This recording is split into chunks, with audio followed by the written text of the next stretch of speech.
It's used primarily while Nova-C orbits the moon and through landing. The top right images of the moon are called the lunar tactical view. When the dots turn red, the lander is on the far side of the moon, and green is on the near side. The line is the tail where Nova-C is, with each dot representing 10 minutes of elapsed time.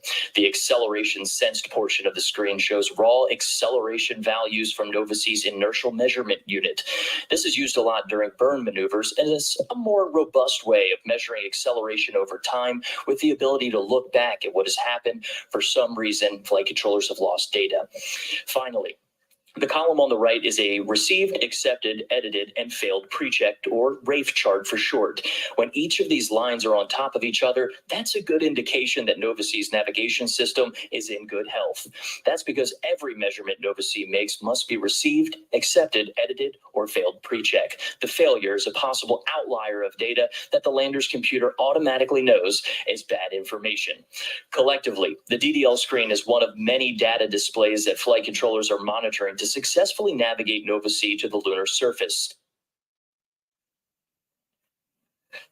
Data visualization is an essential component for flight controllers who need to process this data for real-time decision-making in Nova Control.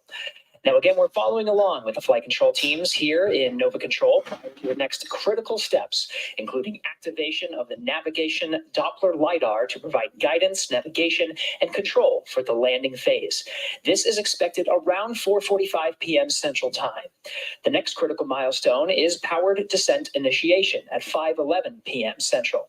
This burn is the first in a sequence of maneuvers that starts about 12 minutes prior to landing, or about 50 minutes from now. Nova-C is, of course, landing on the moon as a delivery truck for the scientific instruments and technology demonstrations on board. There are 12 total payloads, 6 of which are NASA's. Let's review a few of those payloads as we continue to descend towards the lunar surface. First is radio observations of the lunar surface photoelectron sheath, or ROLSES.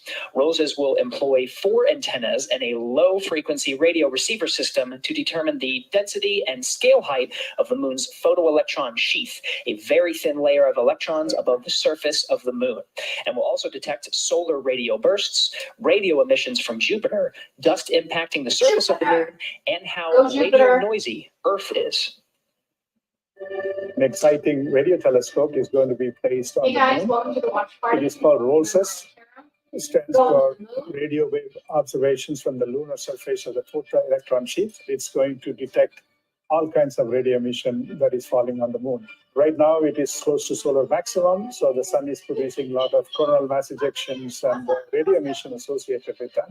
And we can detect these radio bursts from the sun. Characterization of the radio environment of the moon is very important. It has not been completely done. And therefore, ROLSES will be able to contribute in identifying various sources of radio emission on the sun. If you're setting up an observatory on the moon, you should know what kind of radio interference we get there.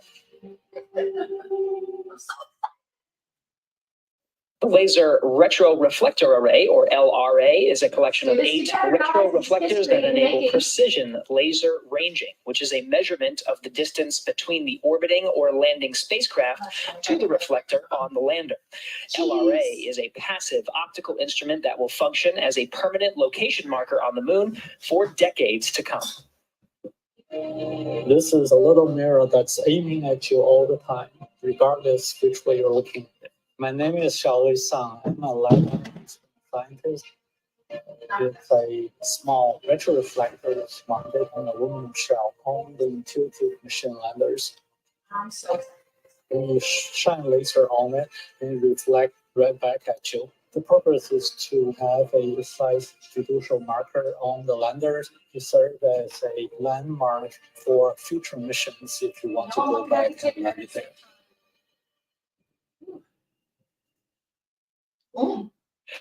Stereo cameras for lunar plume surface studies, or SCALPS, will use a suite of 4 cameras to capture stereo and still image data of the dust plume created by the lander's engine from when it begins its descent to the lunar surface all the way down through engine shutoff.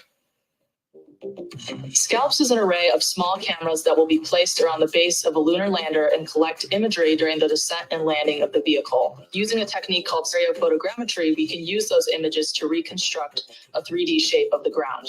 As the lander comes down, its hot engine plumes will interact with the surface. Our cameras will begin acquiring images from before this interaction begins until after the vehicle has landed on the surface. The SCALPS cameras will specifically be looking at the overall crater formation and erosion of the ground due to the rocket plumes.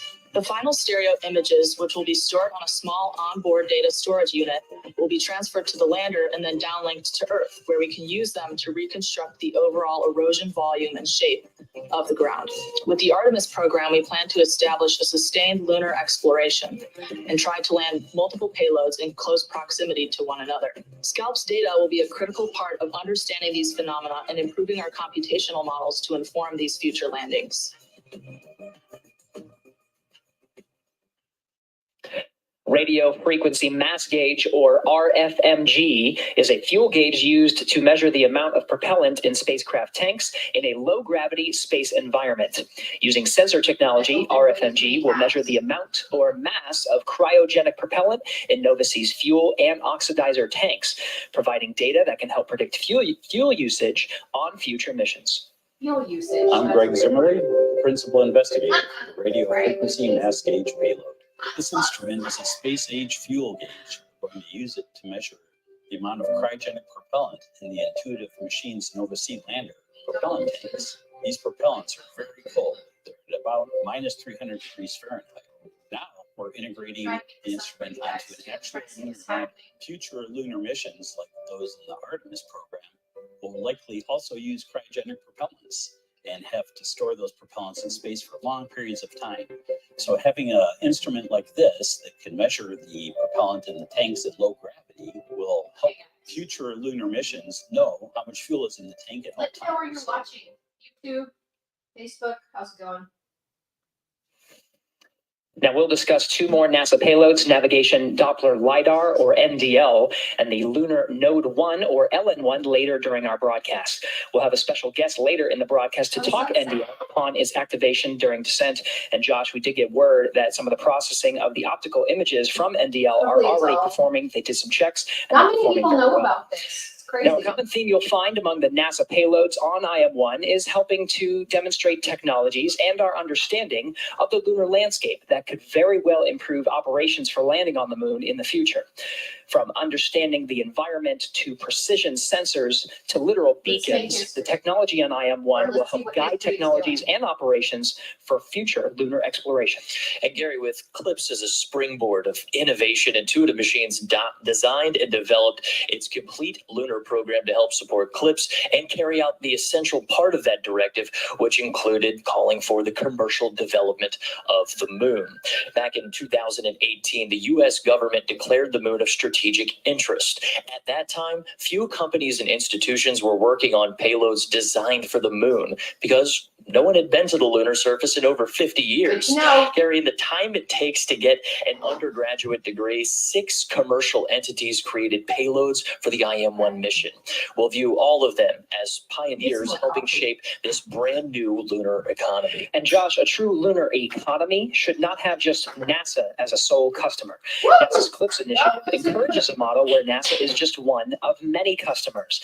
And this is an important element to ensure that this model of transporting incredible science and technology instruments to the lunar surface is a sustainable and robust one. Well, it's important, and Gary, it's also promising in this situation. The commercial interest for delivering science and technology demonstrations continues to grow. As of our third planned mission, we're seeing more and more non-CLIPS payloads from both domestic and international companies and institutions, which are driving us towards a future, maybe completely commercial mission to the moon, possibly as soon as our 4th mission. Well, even on IM-1, there is a variety of unique commercial payloads. It's a good snapshot of out-of-the-box ways to think about what the moon can offer. Well, that's part of the challenge can beyond offer just so creating the much, capability and we know this. to land on the moon Offers so safely. much. We had to look toward a new emerging ideas and find innovative ways that may add value on Earth and spaceflight. Let's learn a little bit more about those payloads and the lunar lander attempting to make history. Nova C was our version of a liquid oxygen, liquid methane lander. And we went about imagining that into existence. Intuitive Machines' Nova C class 3D printed engine took its first breath of liquid methane and liquid oxygen in 2018 on an airstrip at Ellington Airport in Houston, Texas. We didn't have enough money for a facility with blast walls and water suppression or water deluge. So we had to test outside in the environment of Houston, where the temperature is about 100 degrees and the humidity is like the same. It is hot. It is And so we hot. were in having Texas. 18-hour day, rolling up to the runway. It was brutal, but we did it to get the critical test engine data we needed to build our own engine. Designed, manufactured, and controlled in space by Intuitive Machines, Nova C's structure is primarily carbon composite. We needed to build the lightest weight structure we could. That meant honeycomb aluminum core with composite face sheets, composite struts, and most importantly, linerless composite propellant tank. Man, what a challenge that was. Between the engine, carbon composites, software, and electronics required to build a Nova C lunar lander, it took an incredible amount of touch labor to get to the launch pad. We worked very closely with San Jacinto Community College to create a certification course for technicians, where they would take these certifications. We then, at Intuitive Machines, would give them an internship and test them out in the workplace. And anyone that showed the aptitude to be a really good technician, we've hired on the spot. Nearly all of the lunar lander's payloads are mounted to its exterior, including 6 NASA-provided payloads that will help lay the foundation for Artemis missions. Embry-Riddle Aeronautical University's EagleCam, designed to deploy off Nova C right before landing to take third-person perspective images. The International Lunar Observatory Association's camera system, mounted at exact angles that could capture images of the Milky Way from the lunar surface. A data center technology demonstration by Lone Star Data Holdings and OmniHeat Infinity, Columbia Sportswear's thermal reflective insulation used in many of their outdoor products, will help protect Nova C from extreme temperatures in space. They've got brilliant ideas. And if we can help facilitate those startups to help build this economy, I think that raises all boats. And it's as serving as the transportation leg to the moon, we're happy to accommodate those kinds of companies. Now, the lander and our payload customers require command and control in space. Intuitive Machines' Mission Operations Center provides both of those elements. It's called Nova Control, Nova being the name of our lunar lander class, and Control being the nerve center of our entire lunar program. Its unique circular design fosters a collaborative environment where flight controllers and customers may make agile decisions. Let's take a live look. Yeah, and inside that flight control room, Josh, it's important to note that these are not the only teams that have been in this room over the past 7 days. This is staffed 24/7 inside Nova Control here. There's red, white, and blue teams that support this mission. Gary, the mission required 24/7 operations. We're somewhere in between the 7th and 8th day. I know. This has been 3 teams, red, white, and blue, working 8-hour shifts, which really turned into just about everybody working 12-hour shifts each. In addition, there's another team, I the work gold team, 14-hour that's running shifts. problems and solving I'm an solutions. entrepreneur. I work Coming up in the 24/7. future. And at this moment, we talked about this being a dynamic situation, using 2 of NDL's lasers to feed into our HRN and TRN cameras to provide a landing solution.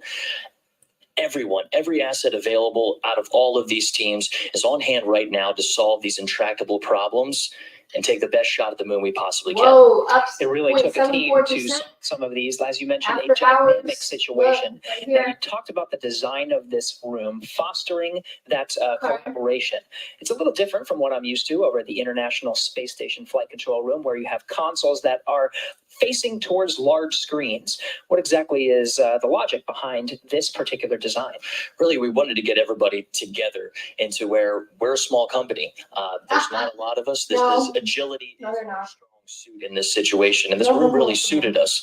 It's a situation where we can put our payload customers inside the center, or let's say we need to bring in operators who have knowledge of the things that need to happen in the future that we haven't quite touched on as a team, but you can insert those folks into the center of this room, make quick decisions, respond to problems, and that's really the way that we see tackling some of the hardest challenges in the world. And certainly right now for us, this is one of the hardest challenges on the moon, most certainly. Which we are saying absolutely, and it takes everybody in this room, and everyone has their respective roles, just like we see with any spacecraft.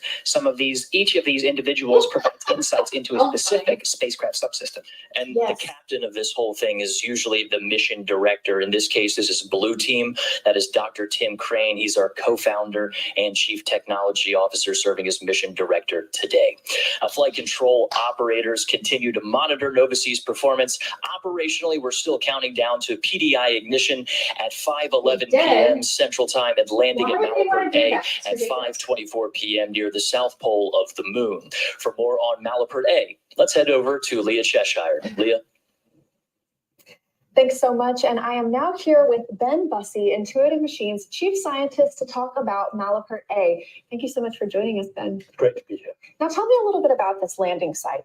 Why was it chosen? We're science. So the most important factor when selecting the landing site was to find a good safe site for Odysseus So to much land light in on. here, sorry. We're landing in Dark side. highland terrain near the poles, I put crystals in and the fish that's a fun challenge for the team. But we think we found a good, large, safe area free of boulders and craters. The other key factor was to try and land in the south polar region of the moon. If you know, NASA, through the Artemis program with their international partners, will be sending humans to the moon in this decade. So the goal was to find somewhere in the south polar region that was large and safe. And we sort of think just outside the rim of Malapert is sort of a Goldilocks location that will allow all the payloads to get the data that they want to get. And you talked for just a second about that lunar highland material. That's what we believe Malapert A to be composed of. What is really interesting about the lunar highlands?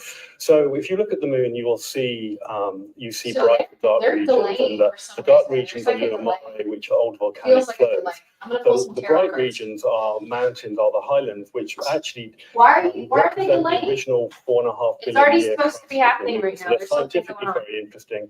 They're also the same geology that the crew will visit. And so we want to go and get the first data of the highlands near the poles. And so we have one of our instruments, for example, is SCALPS, and NASA likes its acronym. So it's the stereo camera for lunar plume studies. And so that camera, which is 4 video cameras, will image the dust of the highland terrain right before we land. And so we will learn how it behaves as landers come down. So as we start to put multiple things near the poles, we know how far away. There is a delay, there is something. And we know that there are some interesting conditions for these areas in the lunar South Pole. That can be lighting, that can be communications, terrain itself. So what can we expect at Malapert A? So yeah, as you get very close to the poles, the lighting and communications becomes very challenging. So for IM-1, we've gone to about 10 degrees, about 300 kilometers from the pole. And we think that's a good location because it's the closest to the pole that anyone's landed. But for example, we've chosen a site where you can see the Earth Now they have all two the time, landings. which is one of That's obviously supposed to happen communications soon. being a key challenge. Whereas for IM-2, our second mission later this year, we'll go even closer to the pole. So for example, one of the things that we can study is, while we see the Earth all the time, it's still close to the horizon. And one of the things the communication engineers want to know is how communication is affected when the Earth is really close. So that's one Maybe, example right? that we can I don't do know. in support of Artemis. Well, thank you so much for joining us here today, Ben. That's all the time we have right now. We're going to send it back. That's all the time we have right now. No, not really. We're going to keep going. I am one. Let's go. 41 minutes. Okay. The site is named after Charles Malapert, a 17th century Belgian astronomer. The area around the landing site is believed to be made of. I want his birth chart. Let's look at his birth chart. Similar to Apollo 16's landing site. Look, it's the moon. First Apollo mission to visit the lunar highlands in an area called Descartes. Scientists believe the highlands offered insights into the moon's early history. The Descartes landing Very site cool. turned out to be a source of rich scientific Thank you for liking this. Somebody gave this a big heart. Thumbs up. Appreciate you guys.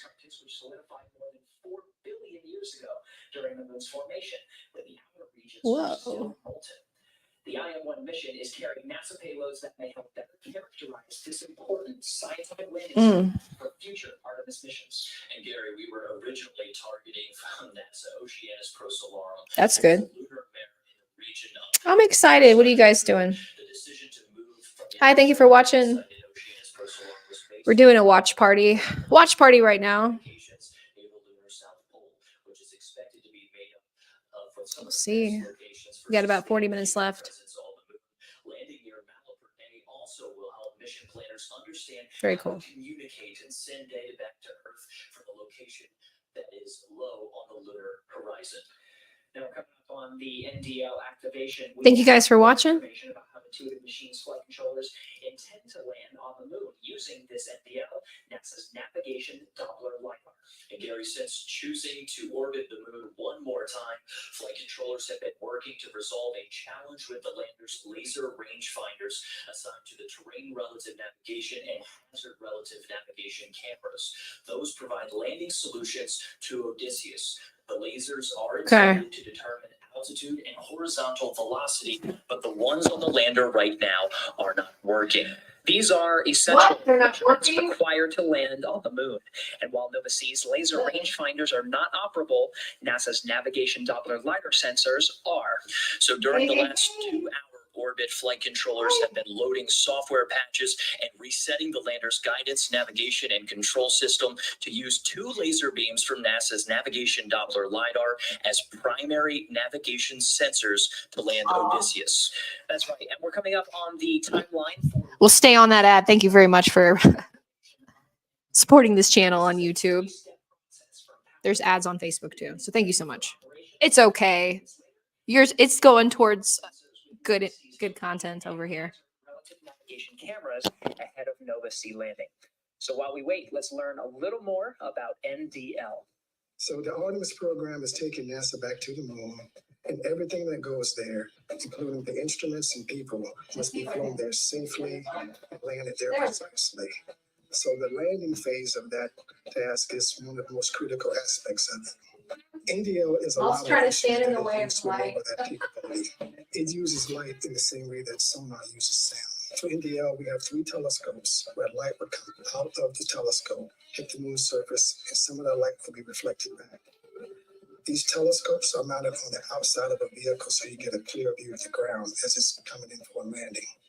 In the Apollo era, large radars or astronauts using their eyes looking out of a viewport were used to help land the vehicles.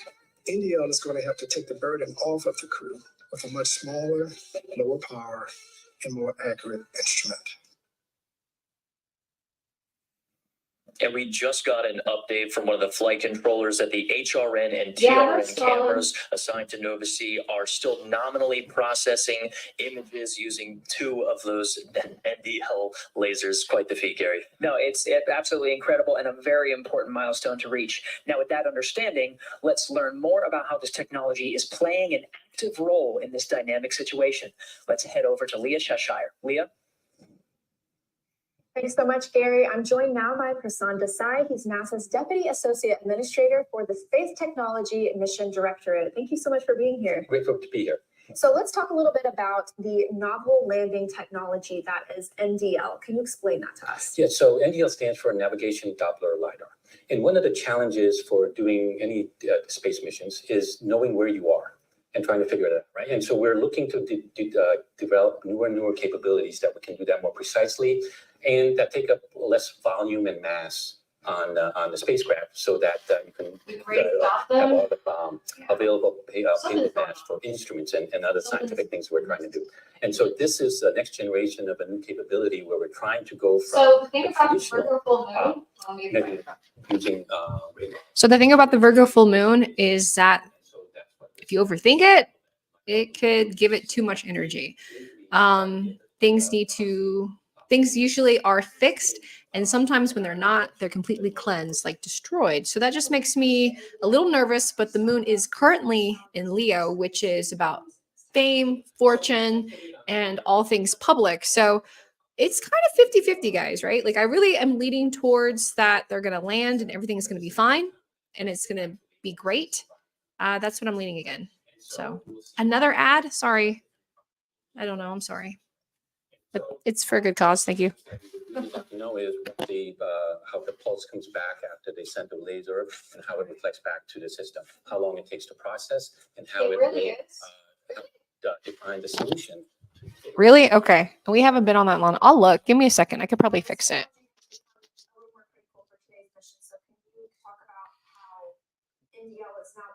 Let's see. Right. So we put this as a test. I think it's because it's live, but let me look. We weren't planning to use it in line with the actual mission coming down to land. But now we Okay. so basically it is now the primary system to help provide. Maybe that will help it. Doesn't really help me too much, but hopefully it'll help you. I want you to have a better viewing experience, but there you go. We don't want it to tip over. And so we need to get an understanding of the vertical velocity so it knows how much thrust to slow. But also the lateral velocity, because if it comes down sideways too much, it can tip over and fall. So by knowing the velocity, the lander can decide exactly how to come down and hover, basically slowly to come down. And that's why it's really important to do this testing. But here we are today. We're going to try it for the first time in line, and so we're very excited for the mission. Yeah, a demonstration totally in action. Yes. So just very briefly, there are two other tech demos on this mission. Can you cover those very quickly? Yeah, so two other things that we're trying to improve on is one, radio frequency mass gauge, which is to try to get a measurement of the fuel that's on the on any system, any spacecraft. One of the things about low gravity is the propellant doesn't settle down, where like in a car gas tank, it's on the bottom, so you can measure it easy. In space, it floats, and so how can we do that so we know how much propellant there really is? And then the other one is scalps. One of the things that as it lands, the thrust is going to throw up all this eject of the lunar regolith thing. And so we have 4 stereo cameras that are going to take images of that and get data so that we can improve our modeling, so that in future landings, we can make them more safer and things like that. So we're using that as a technology demonstration as well to improve future landings to make them more safer. Well, thank you so much, Prasan. It's really been great speaking with you. Really exciting stuff. And for now, we're going to send it back to Gary and Josh. Hey, thanks, Leah. Nova C is a little less than 55 kilometers from the lunar surface and about 20 minutes to powered descent initiation, a critical maneuver that marks the beginning of Nova C's final moments before touching down on the lunar surface. It's no secret that landing on the moon is challenging. Countries around the world have attempted this incredible feat, some successful and some not. Of course, the United States has landed on the moon many times, most notably during the Apollo program. But this may be the first landing by a U.S. commercial company enabled under NASA's CLIPS initiative. Ahead of these important milestones, let's discuss the challenges of landing on the moon through CLIPS. Take a look. Landing on the moon is hard. We're going back. Under this Artemis program, we're going to be sending humans to the moon for the first time since Apollo. So ahead of humans, we want to get up as much science exploration and technology experiments as possible. So CLIPS starts facilitating a lot of the early science, the things we want to learn before we even send humans. CLIPS stands for Commercial Lunar Payload Services, CLPS. The services part is the key element. Ordinarily, when NASA delivers a payload to the surface of the moon, they do it with a commercial partner, but NASA controls the building of the vehicle. Now, we're buying the service of delivery of our lunar payloads to the surface of the moon. It is a delivery service, akin to a delivery service that you have here on Earth. NASA will provide payloads to a commercial company. They decide how to get it to the moon. They have to develop their own lander, but they also have to manage the entire end-to-end mission. It's meant to provide affordable, rapid, frequent access to the lunar surface through American companies. We're funding different companies. We have commercial companies that are competing to win task orders to deliver our payloads to the surface of the moon. One of the goals when we started CLIPS was to help establish a lunar economy. Somebody has to do it first, and then it becomes commercially available. Then they're able to crank them up. Then they're able to make it more affordable. And so the lunar surface is just the next frontier for a commercial environment. But we had to acknowledge up front, always through the highest levels of the agency leadership, that some of them will fail. These missions may not be as successful as a traditional NASA mission. We have accepted the risk that going through this innovative approach with these commercial companies that there could be some failures. Some of them are new companies. None of them have ever successfully landed on the surface of the moon. So they're going to learn lessons. We need to give our vendors the opportunity to learn. And so that'll help ultimately buy down our risk as these companies learn, okay, what does it take to actually build up the lunar lander, integrate payloads, get to the lunar surface and land safely? They've been able to demonstrate that they have very, very good technical depth and the ability to design and execute missions.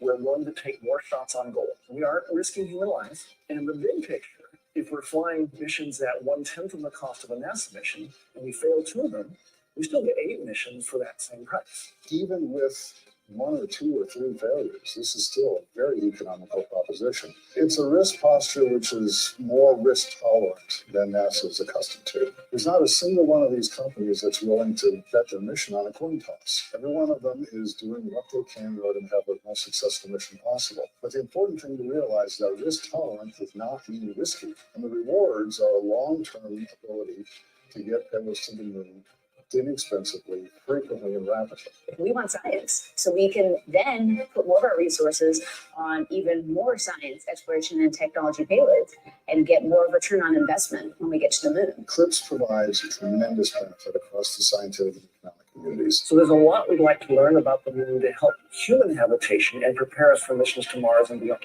So the moon is the first step. The teams here at Nova Control have been working diligently over the past 7 days to take us this far and are laser focused on the operations ahead. We're following the clock down to the start of those autonomous operations of Nova C, starting with the powered descent initiation. For now, we're heading back over to Leah Cheshire, who's standing by with NASA's Associate Administrator. Leah. Thank you, Gary. I'm joined now by Jim Free, NASA's Associate Administrator. Thank you for joining us, Jim. Thanks for having me. This is a big day, and what are some of the challenges to landing on the moon that people might not expect? Well, it is a big day, by the way. You're right. I think the challenges are multifaceted. First, getting into lunar orbit is a challenge. Going to the South Pole is different than going to other parts of the lunar surface. The lighting conditions are a lot different than at the equator. So you have your hazard detection has to be a little more reliable. You have to be able to do that last minute avoiding of the hazards that are on the surface and finding that right place to set down. So you're also level or within a tolerance that you can be for level on the surface. We talked a little bit about how this is a different model for us. So how does NASA help ensure success while we also allow these companies to figure out their solutions? We're able to offer our technical expertise. So companies can ask for technical experts from NASA that might be an expert on lunar surface conditions or orbits around the moon, or even just in assembly of the spacecraft, the vehicles. But they can also ask for help during the mission.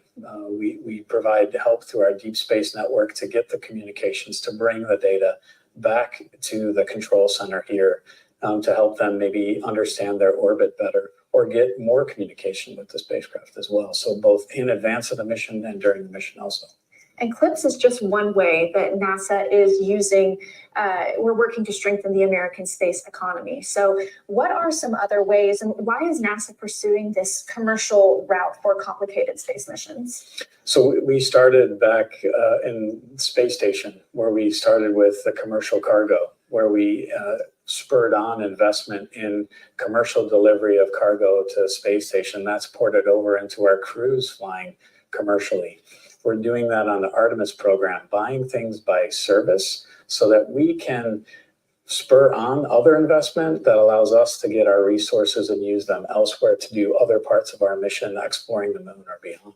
You talked a little bit about Artemis for a second. So how does CLIPS fold into NASA's plans with Artemis and with this moon to Mars architecture? I think I could talk about Artemis for hours, but CLIPS is absolutely essential for Artemis. It's our first steps of understanding the lunar environment. So the Intuitive Machines lander is going to help us understand how the lunar dust moves as the rocket plume, the exhaust of the rocket hits that dust. We need to understand that because we're going to land even bigger landers with our humans in the future, and we want to land it close to our other elements so we're not blowing that dust everywhere. How does it behave? So that's just one part of it, but the first step Let's go to the moon. I'm ready. Of course, we're really, really looking forward to that mission. She's like, we're really, really looking forward to that mission. Me too. Some more payloads ahead of Back to Josh. What does Josh have to say? Hey, thanks, Leah. A report at 4:54 p.m. Central Time from the flight control teams shared that Nova C Okay. is less than 30 kilometers above the lunar surface. The lunar southern hemisphere still on track for PDI at 5:11 p.m. Central Time. Nova C will perform Okay. slow Sounds good. vehicles descent, then pitch over and scan the landing site for hazards. making it Josh. necessary to ensure Come on, Josh. You're on live camera. 5 of the 6 NASA payloads so far throughout our broadcast today. Let's talk about the final NASA payload, LN1. Ooh. Lunar Node 1, or LN1, is a small Here we go. CubeSat-sized flight hardware experiment that integrates navigation and communication functionality for autonomous navigation to support future lunar surface and orbital operations. Lunar Node 1 is meant to be a demonstration of how we can use various navigation technologies to figure out where you are in and around the moon. I'm holding in my hands the Lunar Node 1 mass simulator. We use this build to test out our vibrational modes, put on a shake table, and also do fit checks with the lander itself.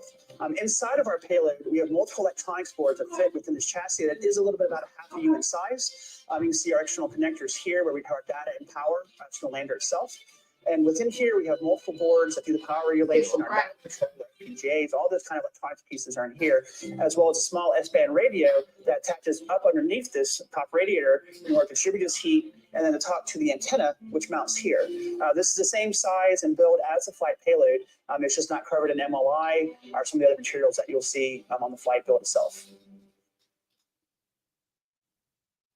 Back to Josh. LN1 will test a lunar navigation concept of operations with the implementation of MAPS, or the Multi-Spacecraft Autonomous Positioning System.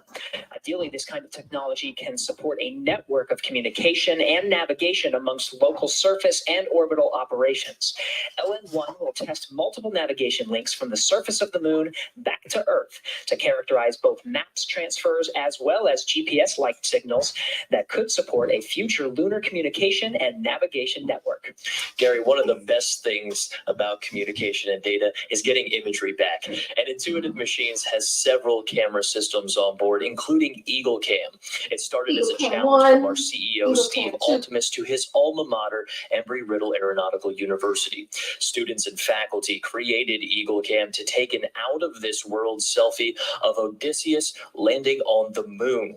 The camera system could capture the world's first ever third-person picture of a spacecraft making an extraterrestrial landing. Oh, The camera system is designed to deploy off of Nova C approximately 30 meters above the lunar surface and take images of Odysseus during landing.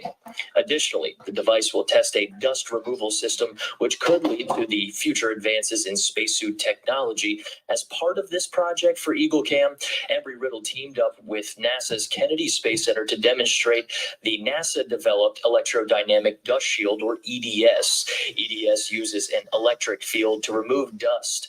The technology was tested aboard the International Space Station and will be the first ever demonstration of EDS technology on the lunar surface after landing. Spoken like a true Intuitive Taurus. Machines also had several cameras on the lander, including wide and narrow field of view cameras. They started the mission with incredible imagery as the SpaceX second stage deployed our Nova C lunar lander, capturing iconic images of the Earth separation. It requires a lot of planning, work, and just a hint of luck. Payload integration managers program the lander's wide and narrow field view cameras to take 5 quick images every 5 minutes for 2 hours, starting 100 seconds after separating from SpaceX's second stage. Out of all of those images were taken, we ended up with just 4 inspiring ones to show humanity's place in the universe. And right now, we're a little more than 10 minutes from powered descent initiation. Okay, Let's go to 10 Leah minutes. Cheshire one last time for the final interview ahead of this critical maneuver. Leah. Thanks, Josh. I'm here now with Nikki Fox, NASA's Associate Administrator for the Science Mission Director. Thanks Thanks so much for joining us. Thanks for having me. It's a great day. It is a great day, and you're watching this with leaders from NASA and Intuitive Machines, just very close to hear what's happening in the room right now, just before these final descent maneuvers. Oh, there's just excitement, anticipation. Everybody knows landing on the moon, going to the moon is hard. And we're already celebrating because this mission is already a success. We've launched, we had a beautiful launch. We've taken great science data all the way, every single challenge. The team has really risen up and solved it.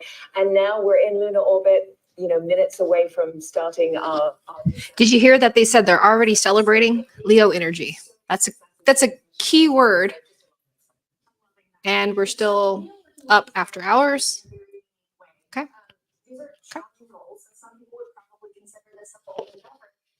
Got my coffee reloaded. I mean, you're right. It is bold. It is a new way of doing science. It is a partnership. Science. Totally new companies who haven't done this space before. And we are partnering with them, and they are taking our science as a more technology to the moon quickly. So it's faster, it's very cost effective, we're on our way, and we've got the 6 payloads from NASA, and we're excited to get them down there. With every new thing we do, there's always a challenge, there's risks. This is a high risk, super high reward, and you'll get tons of science on the surface. And for many access labs, this is exciting because our Optimus missions and our lunar science touches all 5 of our science divisions in very profound ways. So super exciting.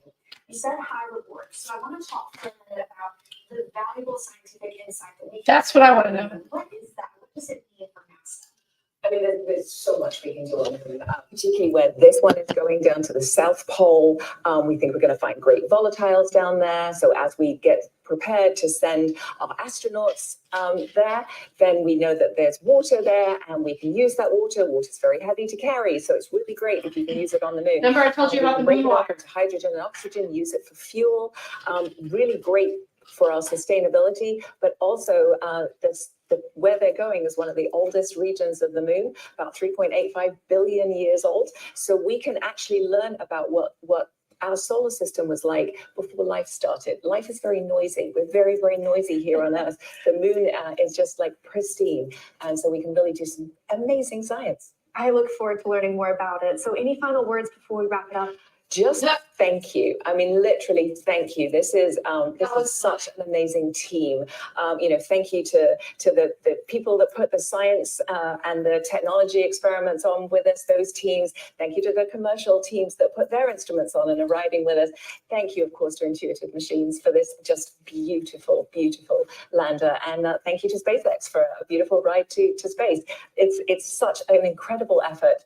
All one, I don't know, I'm a big bundle of emotion. Go NASA, go Clips, go OD, go Intuitive Machines. I'm with you all the way. Thank you so much for joining us here today. Now we are following Intuitive Machines flight controllers during Nova C's final descent. So back to Josh and Gary. I know, right? Thanks a lot for that, Leah. During that interview for folks at home, we did hear that there was a maneuver to burn attitude, which means the lander is starting to make the positional requirements needed. Okay, so what's happening? Are they delaying it? Is it happening? Folks at home can hear, we just heard from flight controller about 5 minutes until it's hitting. Up to 10 kilometers, downrange, 1,100 kilometers. K being time of ignition, so we're inside of 5 minutes. T minus 5 minutes. T minus 5 minutes. We are standing by. 5 minutes.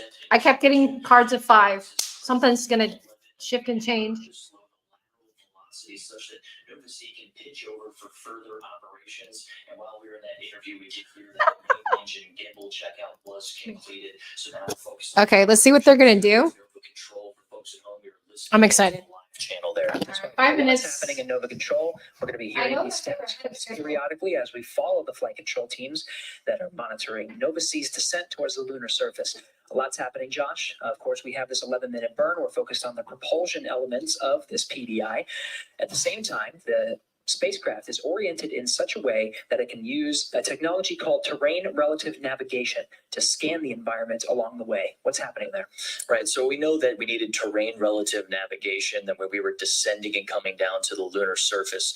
Now, this involves two pieces. You have a camera and you also have a laser rangefinder. At the top of the show, we started talking about, hey, the laser rangefinder that Intuitive Machines put on Nova C, it's not operating. We made the decision for flight controllers to utilize two of the laser beams from NASA's NDL payload.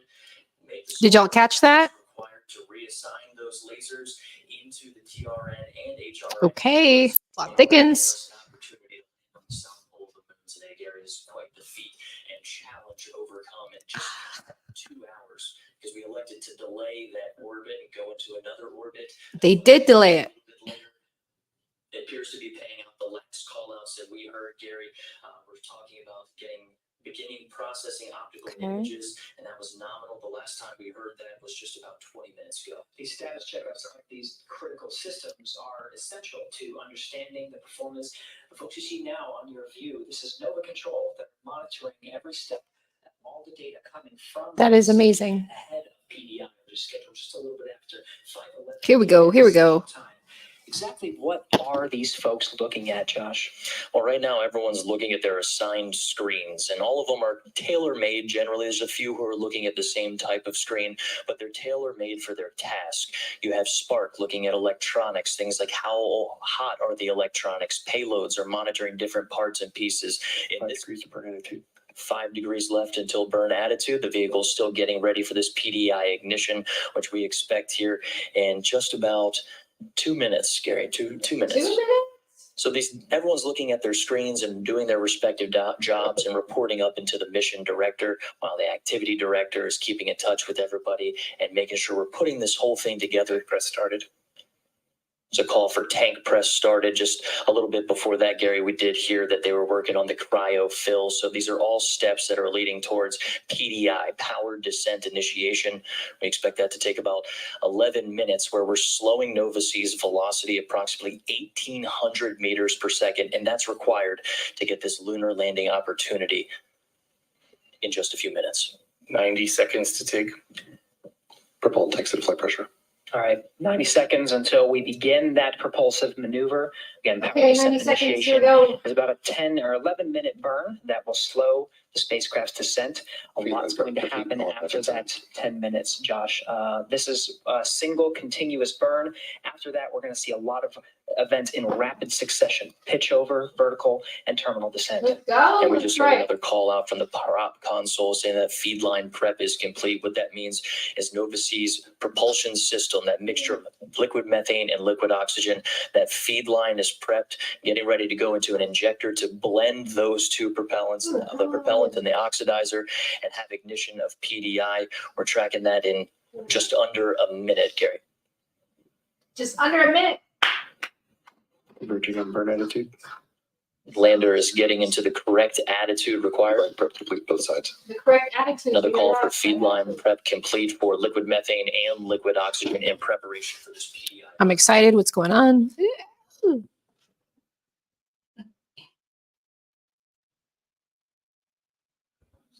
They're quiet. That silence. 15 seconds, exec mode. 15 seconds to exec mode. We're tracking a little less than a minute, though, until the time of it.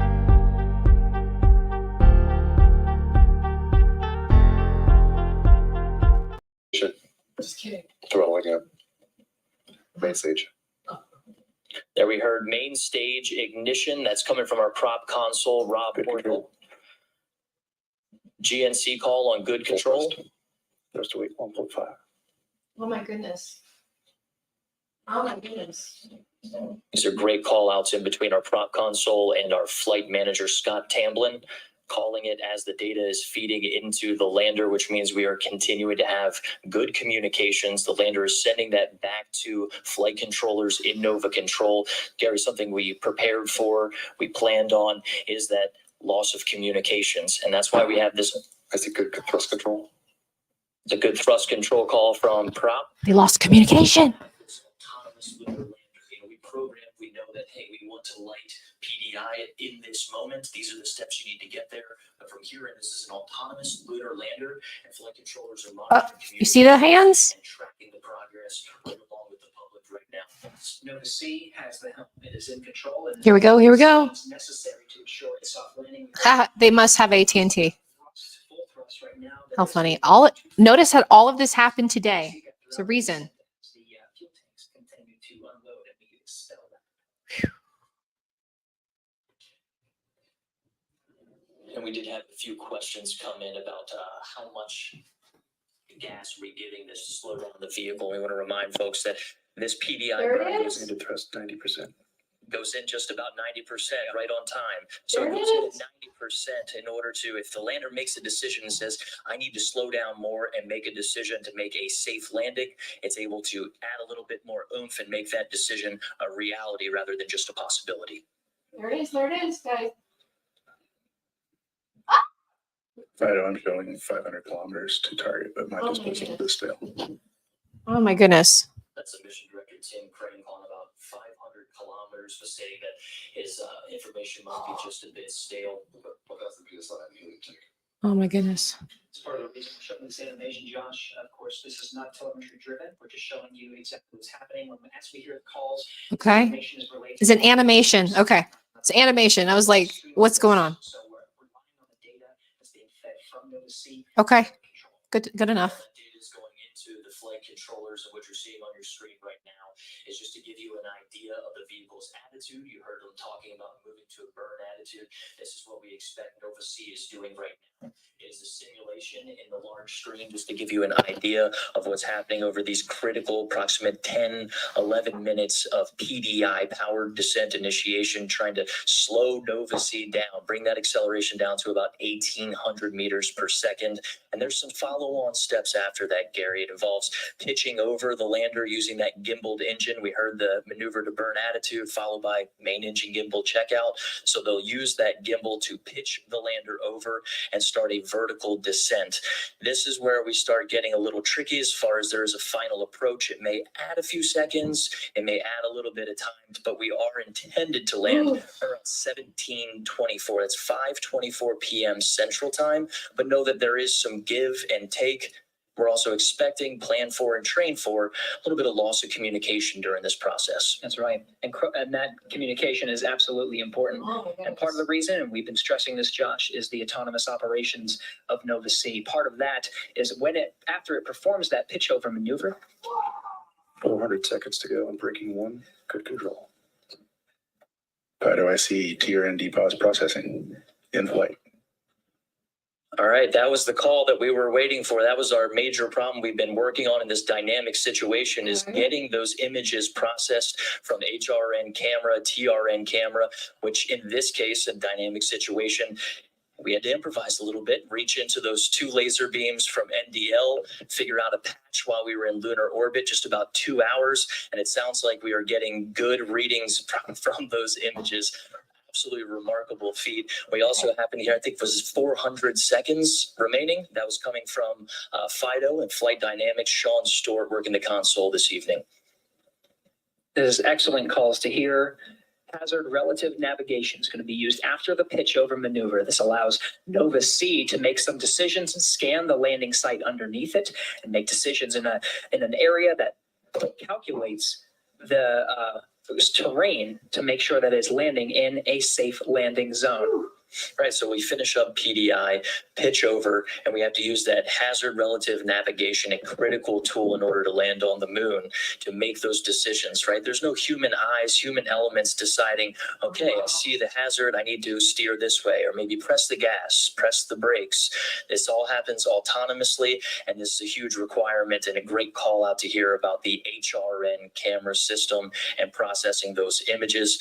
Right now, I am tracking 5:16 p.m. We expect PDI to go until about 5:21, 5:22. 300 seconds from braking one. Or about 300 seconds to approximate those numbers. Very precise. Very precise.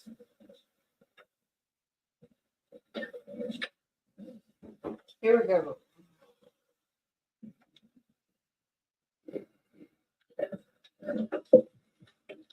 Josh, after those final series, Thrust to weight is 1.7. following along, after those critical maneuvers, Committed thrust till 90%. 90% thrust. We'll hear those call outs periodically. We started at full thrust, 90%, still throttling, and good performance on that engine.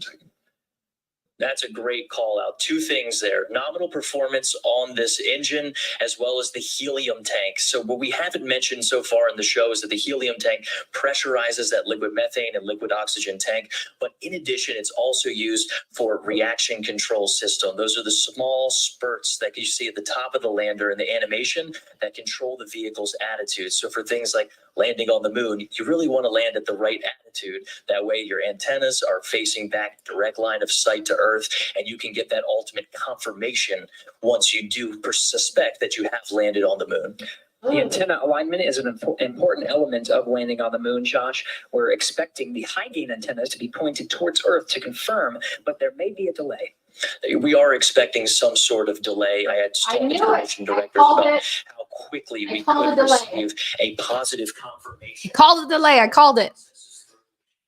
Whew. Dispute over how long the earliest was just about 15 seconds after we see Okay. time of when the event is supposed to happen. So right now we're checking about 5:24 p.m. Central Standard Time. So maybe anywhere from 15 seconds after that, maybe a few minutes, 2 to 3 minutes while we work to acquire that signal. Because as you mentioned, the lander is going to a general area.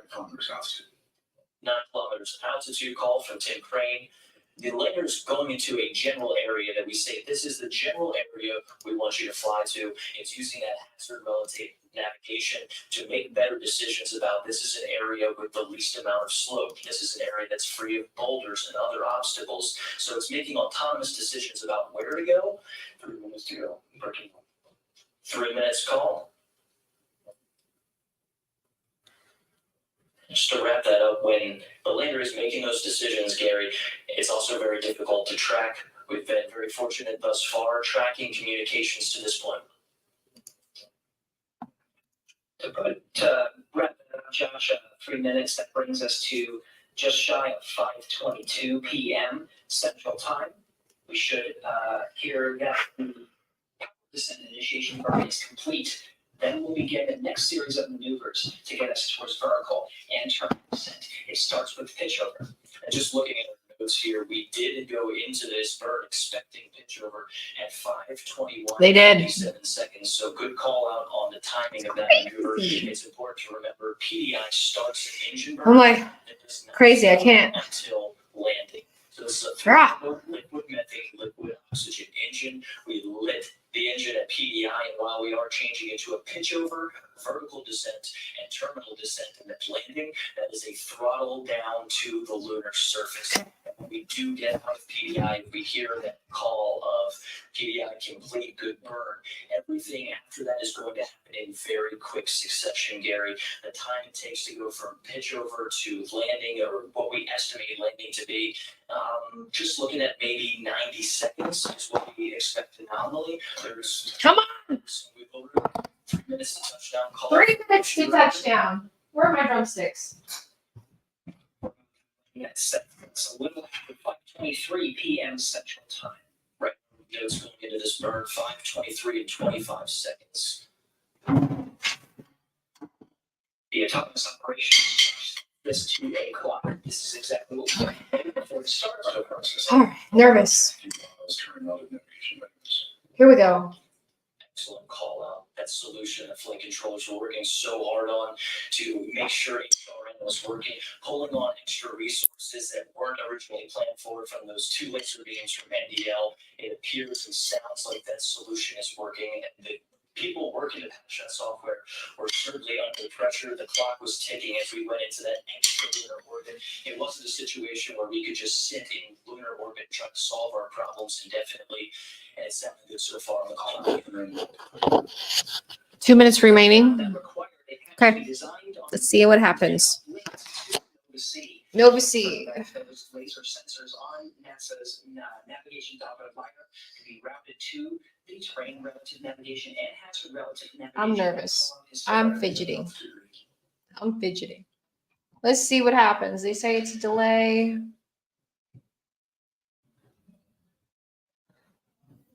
Look at this guy. He went from being really happy to looking real focused and nervous. His energy is different. Intense. I can't even imagine. There we go.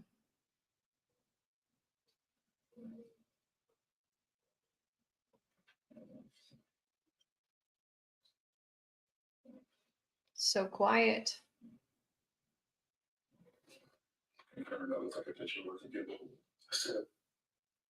Sounds like we have some data that confirms spillover. This starts the HDA process. That's hazard detection avoidance. Throughout this show, you've heard Gary and I talking about the problem that was attempted to be solved in lunar orbit, making the decision to not only postpone the show, NDL indicates altitude 1,000 meters. 1,000 meters call out from NDL that is coming from flight management. This is a system right now. NDL was not intended to be the primary landing system on this. Instead, we're using 2 laser beams from NDL and feeding that into that hazard detection and avoidance system that you see on your screen right now, with the lander making autonomous decisions about where. They keep using that word. You keep using that word, but do you know what it means? Less than 1 minute remaining for touchdown. Touchdown. Say football. But it's America, so. And in this process, we do have a deployment of Eagle Cam attempting to take the third-person images of Nova C going down to the lunar surface. We are inside of 1 minute, Gary. 1 minute. We're inside the 1 minute. 1 minute. What's going on, Gary? Come on, Gary. What the hell, Gary? Yes, we're willing to blow down. Oh, look at. And we're tracking here in the broadcast booth. The clock has reached the expected. May take a minute for comms. We're tracking in the Moon Girl Tarot Studio. What's going on? Thank you for the support. Reached the expected time of landing, but now is the process of waiting for comms. We are in standby mode, as you heard it from the mission director, Dr. Tim Craig. Standby mode. I see 111. Things happen for the reason. Universe. Look at that. Okay, here we go.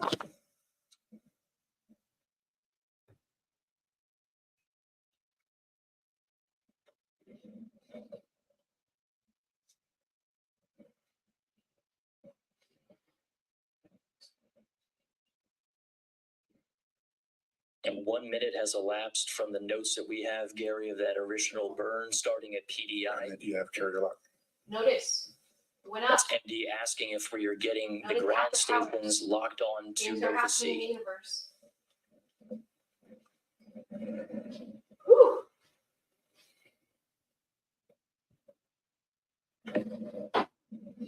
That carrier lock call, Gary, we expect that to come from GroundNet or COM, that conversation possibly not happening on our public channel that we have access to. Come on, Gary. Standing by to hear that come through the channels as we approach almost 2 minutes since we estimated the length. Hey, yeah, they don't seem excited.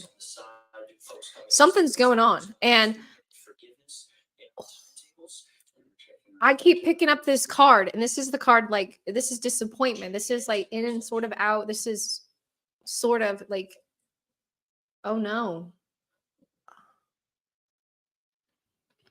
What's up? Let me check something.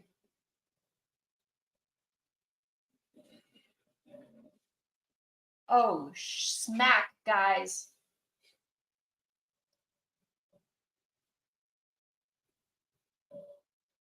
Oh my gosh.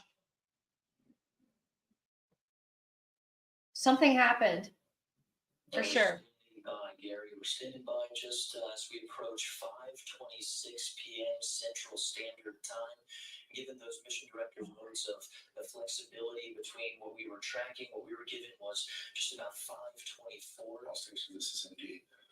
Please look back to your logs and confirm the last. Stand by, Gary. This is a combination. That's the mission director, Gary. These are our notes here of what we believe. We talked about the common outages with the lander making autonomous decisions. This is the process of going through the last bit. Again, they keep using that word. Autonomous decisions. Come on, Gary. Notice that they're not doing the simulation anymore. Oh my gosh. Y'all.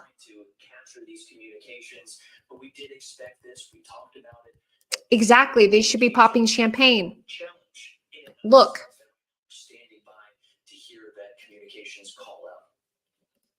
Look at the stock.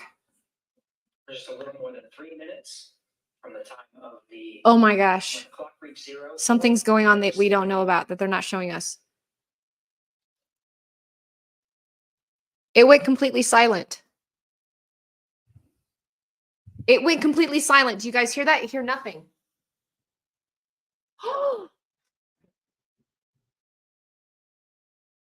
And you notice, guys, I pulled up the tower card, reversed.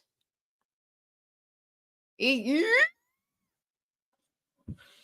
the volume. Just checked with our team here in the broadcast booth, decided to let's stay on this. All the chatter we are not hearing on this public channel, Gary. All things. Gary, come on, Gary. A possible communication. Sorry for screaming. Challenge in this moment, so we're going to continue to. Go, Gary. What's up? For those following along. Empty prime on I-1. Go for prime. Yeah, I guess you hold the room. Gary, we're good for prime. And that's just what we had in mind in our notes, Gary, is that if we encounter a communications challenge, we mentioned how difficult it is. Gary's going to get some Taurus knuckle sandwich, huh? What you just heard there is folks talking about using. Yeah, all jokes aside, looks like everybody's mad at Gary right now. Come on, Gary. Again, that word, autonomous process, autonomous.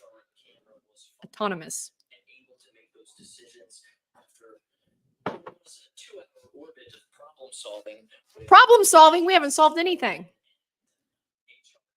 Come on, Gary, you owe us dinner at this point. Those are the ones intuitive machines installed inside the navigation pods. The laser rangefinders were not activated. We went to NASA and asked to use 2 of the laser beams on the navigation Doppler LiDAR. That's right. And spent 2 hours in orbit. Team, we're going to confirm our pointing vector with our antenna Use laser for beams? post landing. We spent about 2 hours in orbit to solve. Always wanted to say that reference. And right now, they're working to confirm communications on the surface of the moon, roughly around the Nalapur A region. That is the South Pole region of the moon. That's right. What we do know is the power descent initiation. We were following along in the status calls. We executed the pitch up maneuver. Got my runes with me. Look at that. Landing time at 5:23 p.m. Central Time. They keep delaying it. Remember, I called it. I said there was going to be delays. I pulled up the cards. What's going on? Teams surrounding him to check the status. See that control. Part of that, Josh, as you described, is communication. Standing by, Gary. I got this before.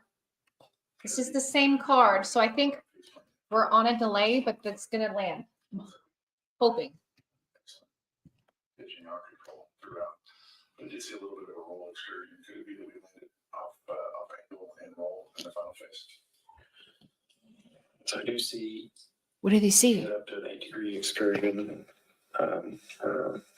About to begin the roll maneuver, which is about terminal phase. That terminal phase, which is a large roll maneuver to get to landing attitude.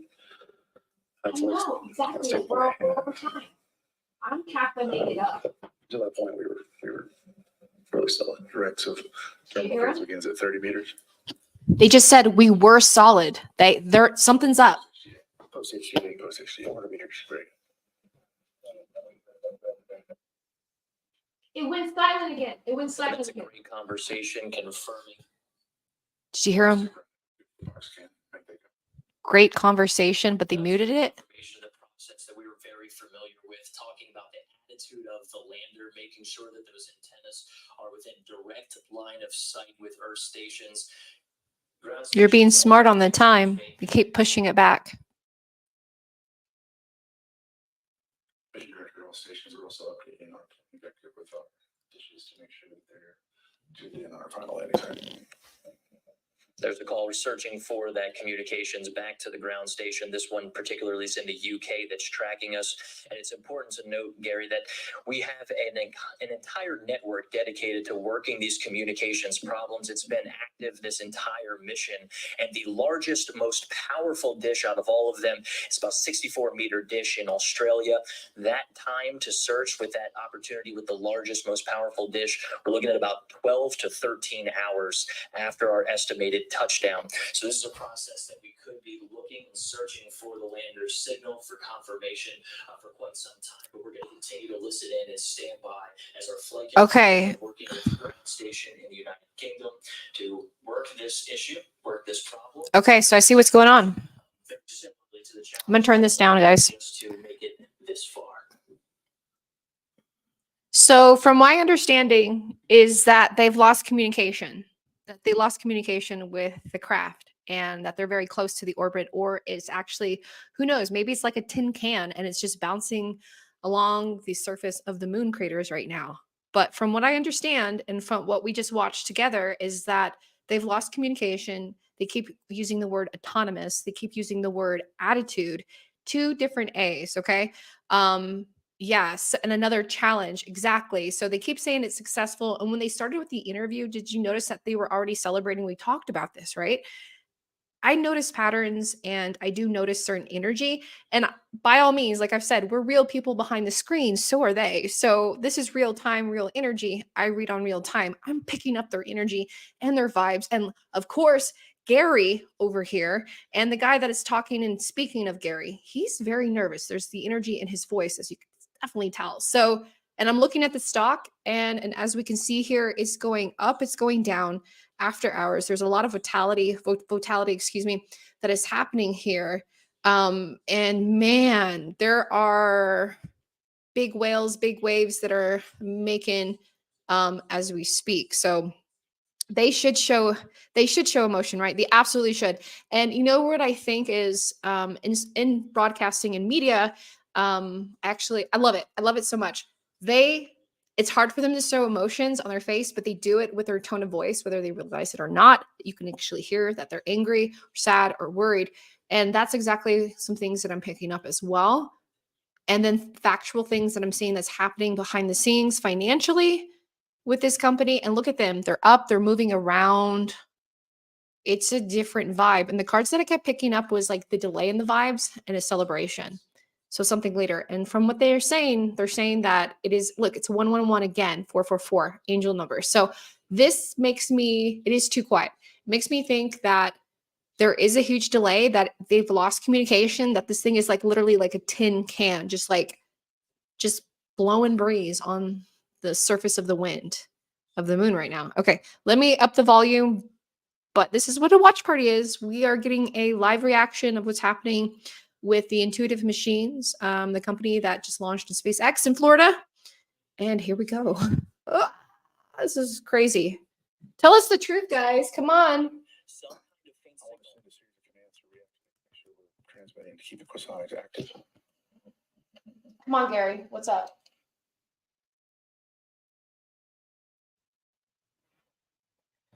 They went silent again. Okay, guys. So you're watching live. Thank you so much for watching on YouTube. I'm Moon Girl Tarot. I'm psychic medium, and I read basic real-time astrology. And of course, Moon Girl. Gotta know what's going on with the moon. And right now, this company is putting on these payloads to go out there, and they've lost communication. We're still standing by. The last call from mission director Dr. Tim Crane was that we were getting a faint signal from Odysseus. We have commentary coming from you, from a Taurus over here. Gosh, I love Taurus energy. I'm a Virgo, fellow Earth sign. Thank you so much for hanging out.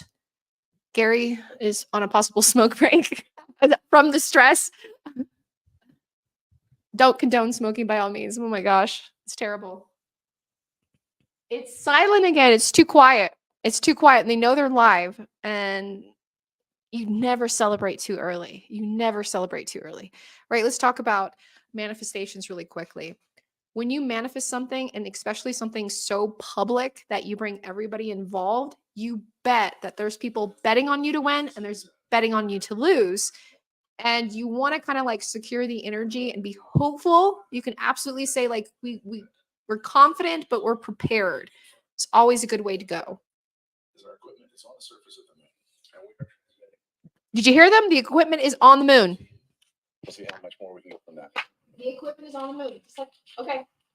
Woo!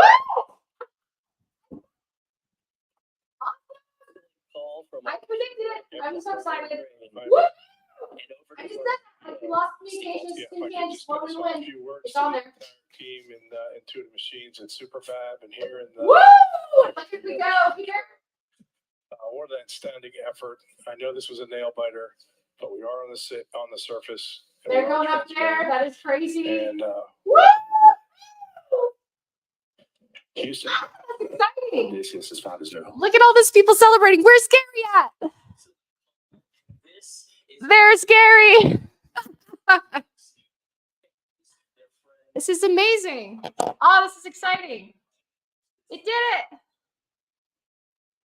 Woo!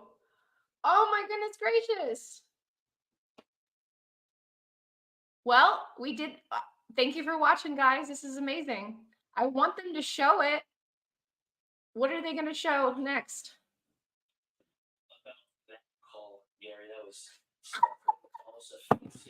Gary is famous. Making the call, Odysseus has a new home. It shows the disciplines of the flight controllers in Nova Control. How exciting.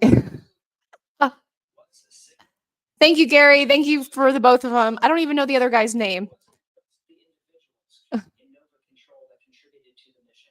I want them to show it. To enable the success of Nova C's landing on the moon stretches far and wide. We showed, of course, some of the folks watching there, but really it extends even farther than this.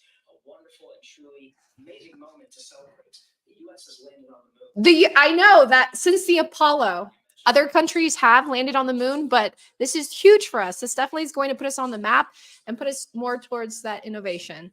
And we are in Pluto and Aquarius for the next 20 years, guys. So that's why we're going to see a lot more things for humanitarian and things that are taken outside, literally, of the realm of ourselves.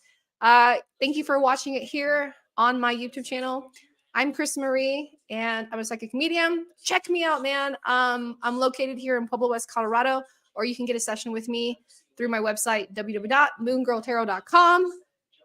Happy full moon. The full moon's coming up. Here's all my information. There's my website. This is really freaking cool. Thank you so much, guys. Wow. A lot of things happening. 8th day of a 250,000-mile voyage. A voyage along the great cosmic bridge from the launch pad at the Kennedy Space Center to the target of the south pole of the moon.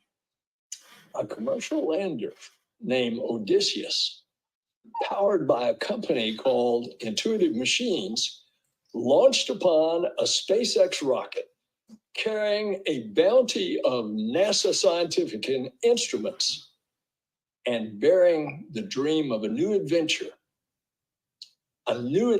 in science, innovation, and American leadership in space. Well, all of that aced the landing of a lifetime. Today, for the first time in more than a half century, the U.S. has returned to the moon. Today, for the first time in the history of humanity, a commercial company, an American company, launched and led the voyage up there.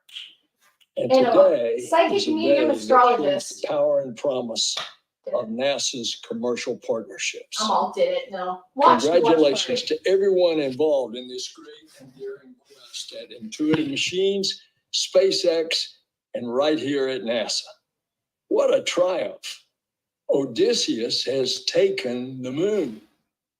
This feat is a giant leap forward for all of humanity. Woohoo! Stay tuned. All right, right, thank you guys. Thank you, Administrator Nelson. Again, Nova C. Thank you so much. Okay, there we go. Wow. 523s. Okay, 523. That's really cool. The UFO. Oh, that guy. Yeah, he was kind of boring, but it's nonetheless.